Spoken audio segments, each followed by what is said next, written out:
Okay, let's move on then. So next term is digital twinning. Who's going to take that one? I'll take that one. That's definitely you. Okay, cool. So a digital twin is a virtual representation of an existing or planned asset. This could be a machine, a cell, a plant, a lot of the things that we spoke about before. Now, a digital twin, I like to say that it's a scalable solution. So when I mentioned before that Siemens has all of these different types of software for simulating things and making these virtual representations, they don't always have to be fancy 3D CAD models. A digital twin is essentially something in a digital world that emulates the function and form of something in the physical world. And so in short, say for example, this PLC here, which essentially you give it a series of inputs and you program it with specific functions, and based off that programming, it will give you a specific output. We can simulate this, not as like a physical box or anything like that, but its behavior, what it's meant to do inside. So if we make a program, a bit of code or anything like that, and we want to test it on a computer because we don't have a physical one of these, we've got software that we can just download our code into, which is just emulating this. And this could be seen as a form of digital twins. If we want to expand on it and take it to another level, and say, for example, we've got this HMI over here, if we couple this and this together, this means that we can take our simulated HMI, which stands for human machine interface, is where the engineer or the operator can press buttons and control the system in the plant, then they can do exactly that. So now you've got two different devices involved, if you will. If you want to simulate another device like a drive, something that makes things move at different speeds, and we've got something like that, but these can all be regarded as a digital twin. The three examples I've just given doesn't involve a 3D model whatsoever.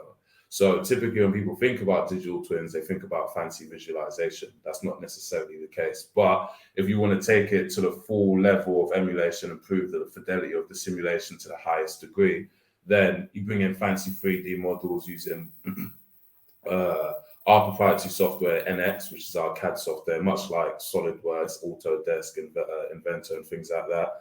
Within NX, we'll have a series of different applications that have a whole bunch of different functions, like stress test analysis, topology optimizer that has artificial intelligence that can suggest different designs for the same design you're making that might be more structurally sound.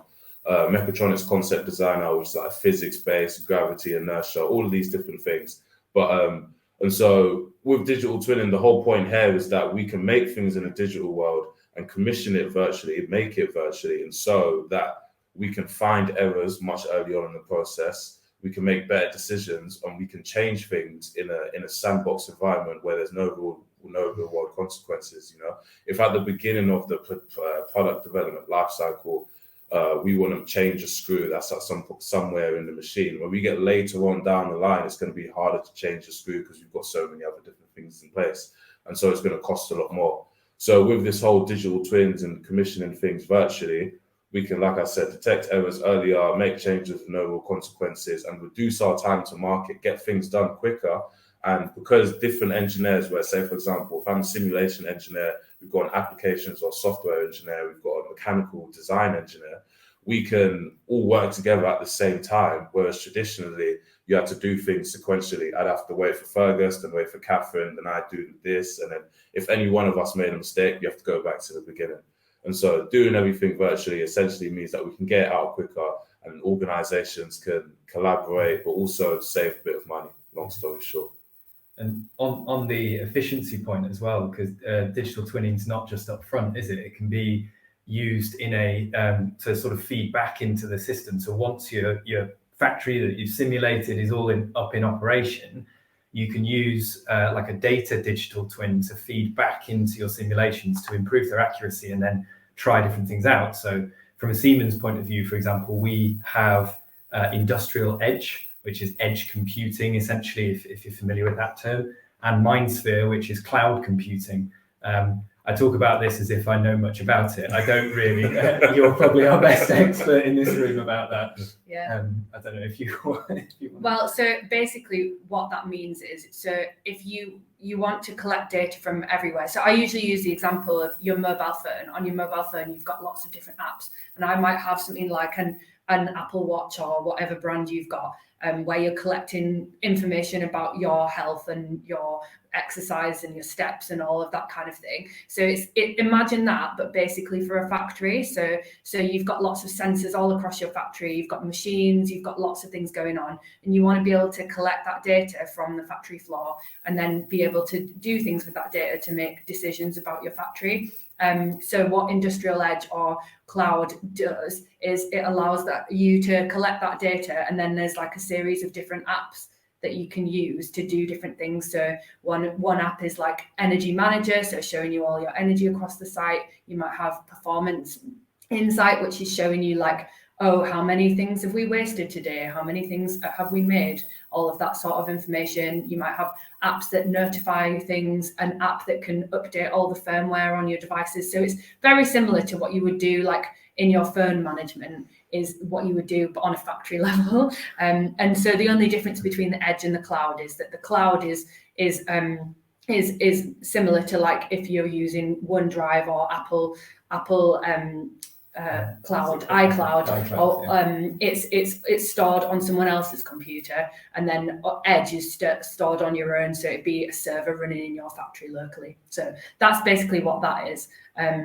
But yeah, then that kind of would bring us nicely into the next topic, which is cybersecurity. So I don't know if you want me to talk about that, but then, so if you think about it, if we've got all this data coming from our factory, then one thing that is going to be of massive importance is cybersecurity, because the more data you're collecting, the more devices you've got. Maybe they're from different vendors. You've got lots of different people coming onto your site and doing things. You need to protect your data, because otherwise you could be vulnerable to cybersecurity attacks, and then that can lead to whole plants going down. We've seen this recently in different in industries across the UK. Even the last few months, I've heard about incidents where there's been a cybersecurity hack, and it's meant that their whole system has gone down. And then it doesn't just affect that factory. It means that then down in the process, everything slows down, and then you might not have things that you need as an individual consumer.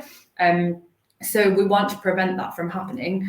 So that's why we need to consider cybersecurity at every level. So you've got it on the individual device level. Everything that we make has what we call defense in depth, where we consider cybersecurity in the way we design our products, and which means that we have a lot more security in the way that the devices communicate with each other, but also like having passwords and things to restrict access to the right people. But then it's all the way up to like the plant level as well, where we're considering cybersecurity in the way we design our network, we make and the way our all of our factory communicates with each other. You have to consider security and make sure that that the information is encrypted, that you have certificates, and then only the right people have access to the right things. And then that means that you can help to prevent cybersecurity attacks. So, but this is a massive industry,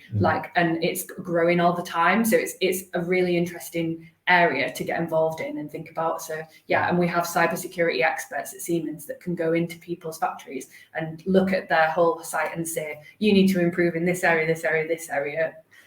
So that it's a whole like department at Siemens as well. So yeah.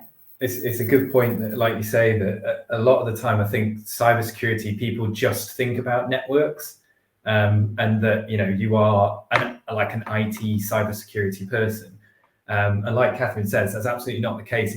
It's every level. It's all the way down to the physical hardware, down to the USB ports on a HMI panel like this, down to the exact, even the mechanical design of your machine, for example, in terms of preventing access and things like that, because physical access is part of cybersecurity. It's not just about, network firewalls and stuff. It's all about how do you protect your digital systems from, it's not even necessarily purely malicious attacks. It can be accidental things. But it's everybody has to know about it, basically, at all levels of industry. In essentially any technical industry these days, you need to understand to some level cybersecurity. And as Catherine says, we then also have a specialist department who they can come and do audits and use all of Siemens products to build up a really sort of resilient factory network and kind of protect our customers if they want us to do it for them. I think it was really interesting how you mentioned how having that data like accessible, you can just also access data from like within the plant, like on like a plant level and from like the whole factory floor. Like you have all of that data in your hands. So yeah, it's like kind of a big responsibility, isn't it? Because as you mentioned, it is kind of confidential information because it's about the progress of a product. So it's a big sort of deal. Can you give some insight into cybersecurity maybe? How do you sort of find that coming into your daily work? Yeah, I mean, at every level, we all have to do cybersecurity training, obviously from Siemens protection standpoint, if nothing else. But then from our customer standpoints as well, whenever we're dealing with customer projects or kind of talking about customer equipment and customer systems, we always have to be kind of vigilant about the standards around plugging things in. And even the likes of if you want to talk to a customer's system, if one of our field service engineers turns up to a customer to try and resolve the plant being broken for whatever reason, maybe a motor bearing has worn out and the whole plant's shut down because it needs to be replaced or something. One of our engineers turns up, they can't just plug in, because you don't know what might happen. You don't know what's going on in that plant, in that system, and you always have to consider at every level what measures are in place, what care do I have to take in terms of cybersecurity, particularly, like you say, talking about edge and MindSphere, when we've got customers' data stored. MindSphere is our cloud system, and it's hosted by Amazon Web Services. Yeah. It's hosted by Amazon Web Services, but via the Siemens system. So we're holding a lot of data that is, like you say, it's customer plant data that is critical to their production and their edge in the market.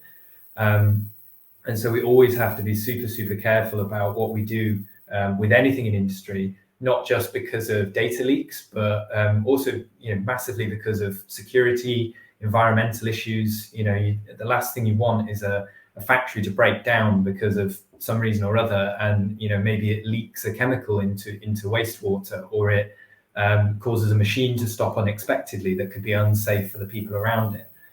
So there's all sorts of factors. I mean, part of what Tommy does is a great example of those systems, because we can start to test that before we get to those situations.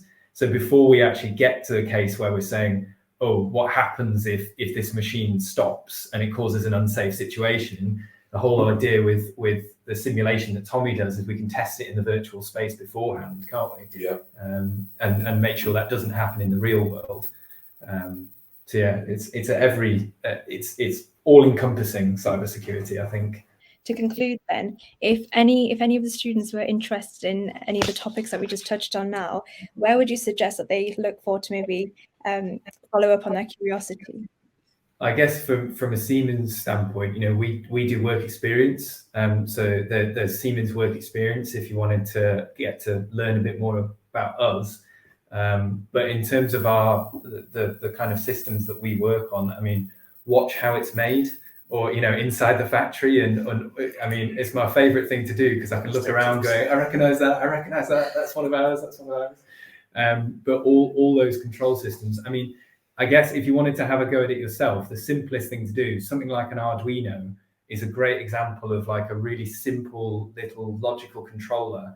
And essentially this is like a big beefy industrial reliable Arduino in effect. We essentially just program these to control a machine, which is what you could do with an Arduino. It might not last very long in an industrial environment, but if you want to have a go yourself, something like an Arduino is a great example. If you want to learn more about Siemens work experience, we obviously do graduate schemes, E3, and apprenticeships as well.